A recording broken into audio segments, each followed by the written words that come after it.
Hey guys, welcome back to my channel where we're all about leveling up, elevating, and living our absolute best lives. So today's video was requested by many of you in terms of speaking with people who have startups in Kampala. So I figured why not start with my circle of friends. Brian was so kind enough, Brian of Tubayo, to sit down and talk with us and answer a few questions. As always, if you have any other questions, please leave them in the comment box below and we'll have a conversation throughout. Other than that, Brian owns an amazing app called Tubayo. He'll tell us a lot more about that in this video. I don't want to spoil it, so let's get into it.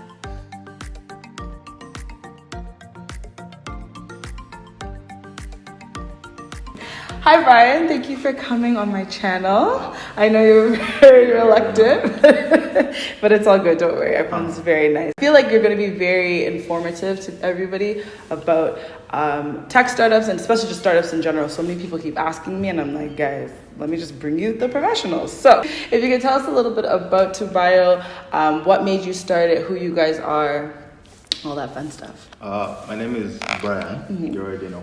But my name is Brian Namanya. Founder and CEO at Tubayo. Tubayo is an online travel marketplace for users to easily plan a trip, book experiences, and unique accommodation around the country. And you guys are like number one right now, yeah? We're number one. You gotta lead with that. Yeah, we're number one travel marketplace. And the first travel marketplace in Africa. That is, in Africa in general? Yeah, oh, I didn't know that. That's amazing. That is so good. And I know as of recently, you have somewhat expanded as well outside of Uganda. Oh, yeah. Yeah, which is really good if you could tell them a little bit about the countries. We decided to not really spend all the time here in Uganda, but also open up and see what opportunities out there. Yes. In Africa.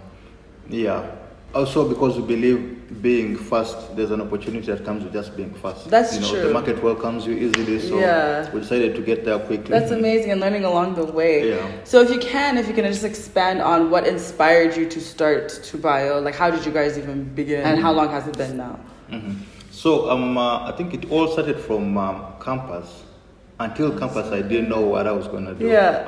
It was mainly just study, be disciplined, be in line, get into all these jobs, finance, Bank of Uganda, all, usual, right? The usual stuff. And then I met this friend of mine who was showing me motivation quotes off Instagram. Okay. You could be anything, about ordinary people can become and all that stuff. And that's all he woke up to do. Really? Yeah, he was like, I'm going to influence online. Yeah, and then when I got a smartphone myself and I got online, I decided to focus on the pictures. Okay. So I remember I would take nice pictures because I had a nice phone. Back then I was among the first people to have a smartphone. Okay. And I would tag these Nigerian pages to feature me, and they would never feature. Yeah, I know. So I figured, but it's just a normal page. I could create a page like that. That's why I created IG Uganda. Oh, okay. So now I create IG Uganda to feature myself, and basically all the other Ugandans who are struggling tag these foreign pages to feature them, and getting the chance to be featured. So that's how I get started, and I started to feel great about myself because I had built a following of over 5,000 people. Really good. Yeah, and this is when? 2017, that's 2016, really good. Yeah, so after building that following, I started to dig more into what that meant. Looking at people like the Kardashians, influencers, and they're making so much. Yes. So that's when I knew there was something. But fast forward, after school, I joined my dad into printing and branding. Okay. And then decided to frustrate because people were paying very little, and I was putting in so much time and work. Okay. So I could research brands, probably research on a global standard, come and brand and do great stuff for them, and then they're paying very little. Yeah. And then it just made sense that I could never buy a Lamborghini or build a home or build a nice house in Uganda out of that work. So I started to hate it really. Okay. And then I just asked myself, but what are the top 5 billionaires doing in the world? Very good question. Yeah. And they were doing technology and the internet. So that's how I made up my mind, I have to be here. Yeah. That tell me your 5 people and I'll tell you who you are. Yeah. So I figured if I tie on these 5 people around the same sector you're in, there's a chance for me. That's amazing. So that's how I got into the internet. Now I had to decide on what sector. Right. So because of my economics background, I just simply researched which sectors should we do as Africa that were strategic and that had advantages for strictly Africa. And to me, travel was that sector. Because travel has advantages for its community, simply because you can't duplicate it. You can't manufacture the Nile and put it in America or Asia. It is strictly for Uganda. So if we capitalize on that, we will determine the price on the world market. Using what we have. Using what we have. So I knew if we built a travel platform here, it would have a better competing advantage compared to the Americans and Asians. Yes, that's very true. So I decided on the internet, then decided on the sector. And that's how I came up with. So essentially, then you piggybacked off of what you had created on Instagram already, and then used that platform to then launch this. So amazing. Yeah, on Instagram, it's really about the numbers, understanding what numbers. That's what Instagram did. But I knew I had to get off Instagram to build our own platform. Oh yeah, of course. And I think that's what most people realize. You don't have constraints. Nobody's telling you have certain rules or regulations. You create your own platform. You do it yourself. We decided to put our own platform. So at this point, you've told us that how you guys started, what inspired you. Can you walk us through your journey when you were a startup, like when you first started that first year, perhaps? How was it finding your team, marketing more to people, because it's not just Instagram, of course. Now you have your platform, you need to market to others. Like how was that? So of course I get excited about building a tech company. Yes. I had no idea what that meant. So I remember I talked to a family friend of ours who was staying close to us. Okay. I called him over and we would sit on a dining table to brainstorm on how we're going to build this. Okay. Yeah, and they simply put up a framework for me, because you can just put up even a one-day website. Yes. So we did that, bought the domain that night. I remember we brainstormed we need a native name. That once we are seated on that table with all those, the Jeff Bezos, we also mentioned we have Tubayo. So wanted something native that the Africans would be proud of. And that's how we came up with the Tubayo name. So that day we achieved just the impression, an online platform, just the online website plus the domain. And then I had that, but I was still doing the branding. Right. It was frustrating. And then one day I got to visit my brother at campus. And as I was leaving, I was supposed to board a taxi back home. He tells me, use this app, it's called Taxify. Oh, yes, yes. Yeah, so he tells me to use that. And he told me it was cheaper than the taxi, and because I wanted the border, but borders were always expensive. It was like it's only 1K to wherever you're going. So I needed to prove that. Is it still a route? Well, now they changed Bolt, but they're still on. Oh, that's what Bolt was before. Okay. So my brother then tells me to download the app. I do that, and then I'm very curious. I'm like, how come people don't know about this? Now, because of my page that had over 5,000 followers, I see an opportunity. I'm like, let me go to them, tell them I have a page with 5K followers. I can get so many people to know about this, and then you guys will grow. So I think 2 days later, I walk into their office. I just ask for the general manager. And then the guy just stands up and says, what do you want? I'm like, I can help you guys grow. He's like, so what can you do for us? Tell him about the background, how I have these numbers of people. And then he tells me, interestingly, they're not interested in the customers because they don't have borders. So they need more borders. So that when the customers come in, they have enough. So now they wanted to focus on marketing to the borders first. And then I make quick math. I'm like, but borders should also be full of borders. They're everywhere. So I make quick math. I'm like, if a border stage has about 100 people, 100 borders, that means I need 10 stages, which is 1,000 borders. And if I can do a stage per day, that's 10 days. So I think through it, I'm like, let me ask for a month instead of 10. And I love this. This is really how your brain always works. Right now. So I go back to him. Even before he leaves, I go back to him. Okay, I can get you 1K borders in a month. And then he looks at me. He's in shock. He's like, you're crazy. Then he laughs and calls the director of the Taxify. Okay, listen to this guy. He wants to bring 1,000 borders in a month. And so while they're laughing, they ask me, but how are you planning on doing it? So I tell them about that breakdown of the borders. Then I also think through how borders have circles. And they have so many members. So one border circle could have about 500 members. So getting 1,000 borders is just 2 circles. So I'm like, if we get 10, 20 circles, we have all these numbers. So it made sense, the breakdown. And because it's the goal they were trying to reach, it was so hard to say no to me. So they simply said yes, and then they gave me one condition: we can't pay you, we only pay commission. Every border you sign up, we'll give you a cut. They were getting so well. I just remember getting started the following day, walking all these streets and the borders. I love that. Walking from street to street. And in that first week, I made about 200 sign-ups. and each was about 30K. So okay. I imagine from almost zero cash on me to like 6 million in 1 week. And you were happy. Yeah. And then I grew a team to move fast on that. And we achieved the whole goal in about 1.5 months. But we're going to even hit it earlier. Yeah. And now so as it kept growing, I was earning more, and then they started to frustrate really my staff. Because I remember we were working on borders, and they would open office at 10, close at 3 p.m. Yeah. And then you keep getting all these calls. I now started becoming customer service. Oh. So I then suggest to them, let's open up a service center. Yeah. We are expecting these borders to work 24 hours, but we are only open from for 10 to 3. only. Yeah. So I'm like, I'm not going to wait on them since I'm getting a lot of money. Me paying 1 million in rent for 1 month, and I prove this, I can do that. After all, if I give a great service to the borders, then they refer their friends and even come more, and I even you get more commission. So I go ahead, I get a house in Bugolobi, parent 6 months, and then start to do that to prove it. Right. And then it gets to them that I had opened an office in Bugolobi. And then someone met to the office, like, hey, we need you to close that. That's not our policy. What? All that stuff. And I just remember seeing it was very, very frustrating, and so many gaps. Yeah, and then I realized if this was my company, this is what I would wish for it.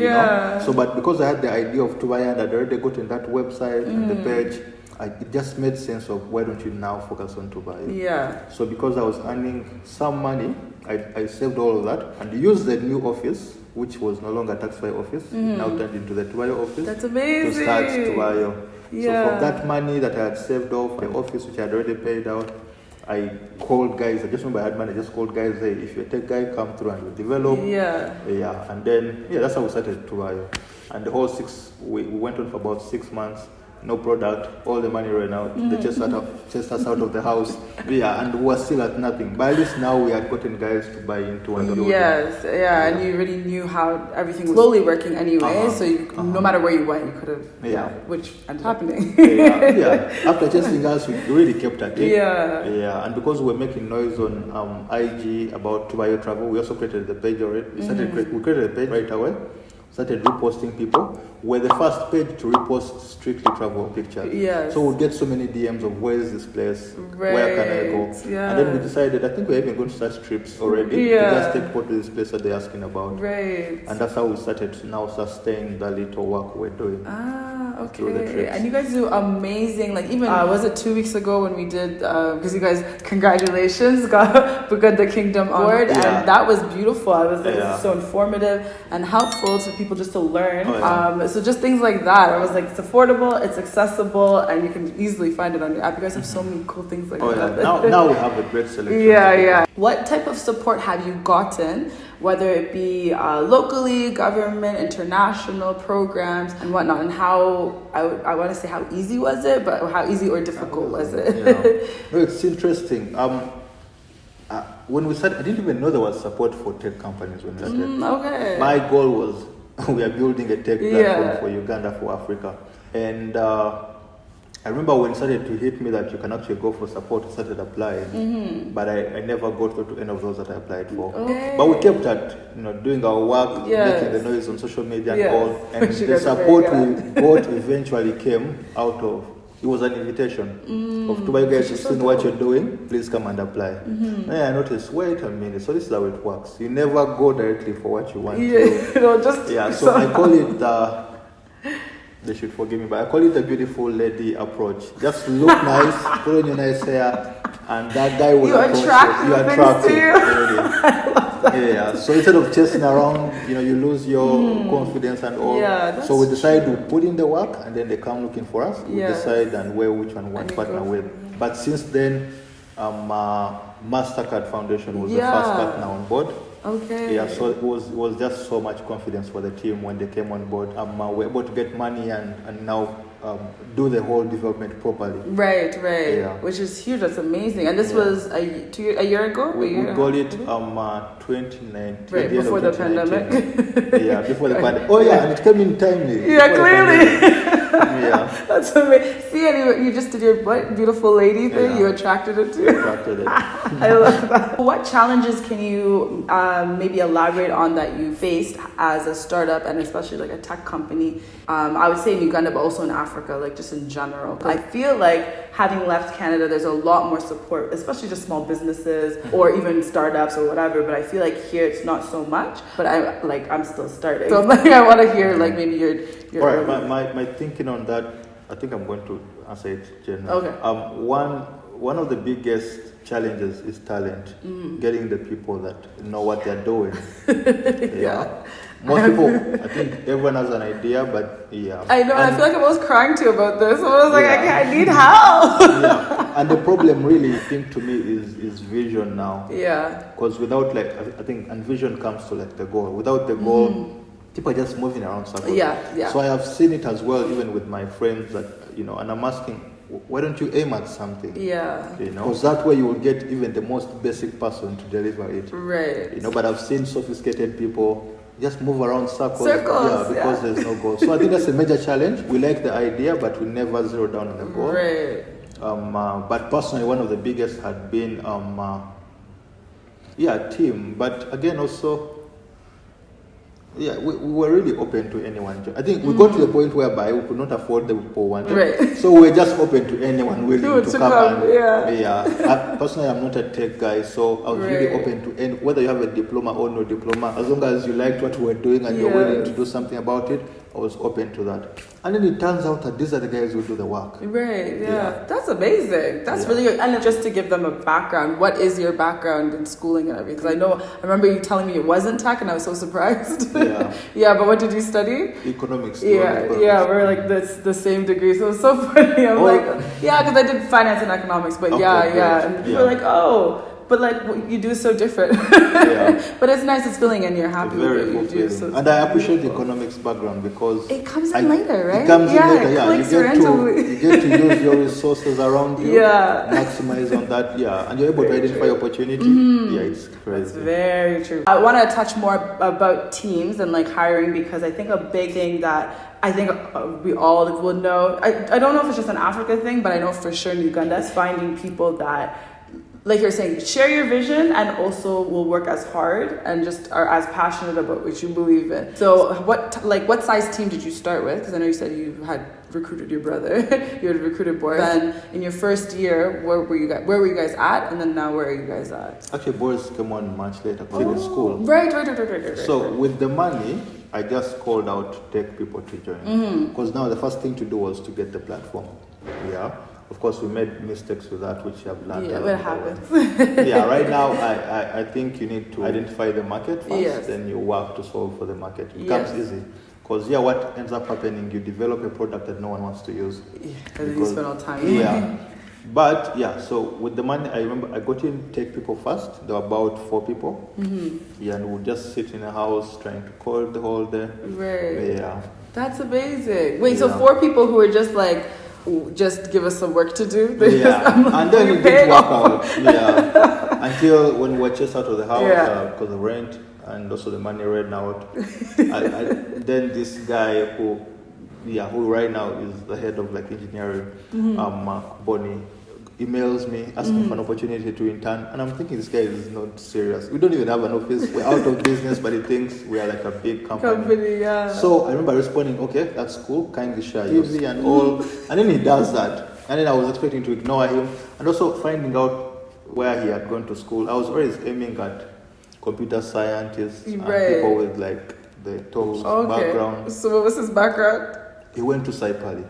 But I think it's good training, really. Because he's the best guy I've seen. That's amazing. That's really good. So when he joins in, I start to work with just him. So he does the engineering side, I do the product design. Because of my background with the designing softwares, InDesign, Illustrator, and Photoshop, I was able to like design mock-ups that you use to best fit in the code. So it was easy work for him. So one thing I really admire about your company is you guys do a lot of group trips even as employees and everything. I don't know if it's like you guys testing things out, then you do photos of the experience, and then because that's great marketing. How do you keep that line between boss but a friend, but also business but also enjoyments when you guys are going on these excursions? How do you manage? I think we are generally an enjoyments company. Sometimes like last week we were saying we need to be super grateful. We have work and then enjoy life balance kind of thing here. That's amazing. But about the group trips, when we started, the group trips were for us to earn money for sending our operations. Right. And then later it made sense that it was the best way we would do PR. Yeah, 100%. The trip actually happening and people taking pictures with our card, so we kept doing those. But that has never been our core business. Right. And then strategically thinking and operations and all, that is really meant for PR. So these days, because we're also so busy servicing just the platform and the customers who are booking to the platform, we are now the people that do those group trips. So we find a new host and we're excited to try out their listing. We just get onto a bus and go. I know. I realized that maybe a few weeks ago, and I'm like, you guys need to start inviting me. Like, I want to come. And I love it. You can see so much of Uganda. Like last time, where did you guys go for Boris's birthday? Oh, went to Sippy Falls. Sippy Falls. I've been wanting to go to Sippy Falls. This guy's taking pictures at falls. I'm like, where's my invitation? It's gorgeous. That's the thing. I just love Uganda and I love tourism, and I'm like, this is everything like what you developed here. Just out of curiosity, what does your day-to-day look like at Tubayo? It's all work. I wake up to work because we have goals. We want to build a truly global platform. Yes.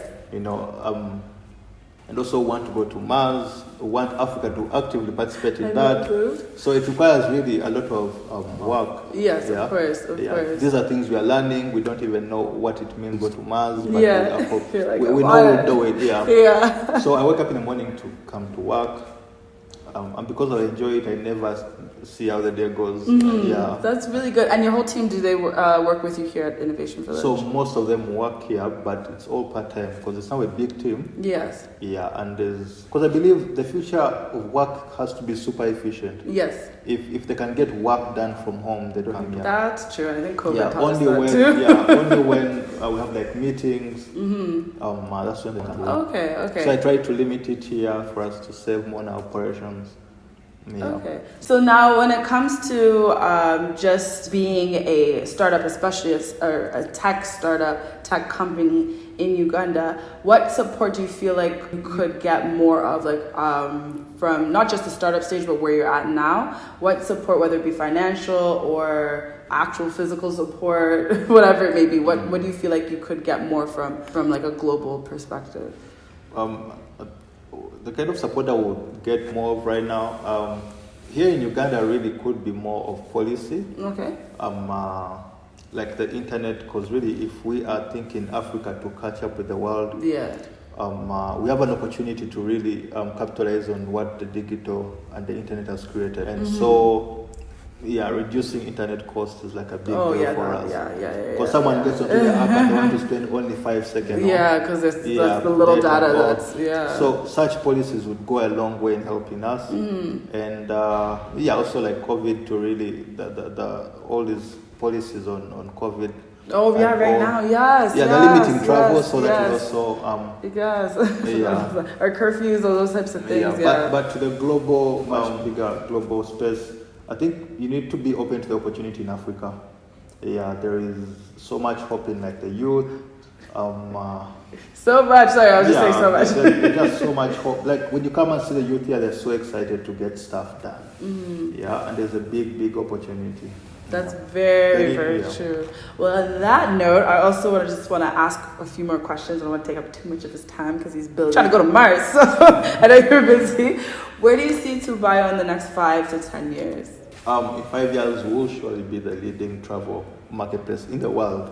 So booking, Airbnb, everything. We'll definitely be because we've built in a way that we realize greatness not only for our team but even for the people who are using the platform. When you get messages of, hey, I feel so good having booked with you guys, that is what we want to tap onto and even push more.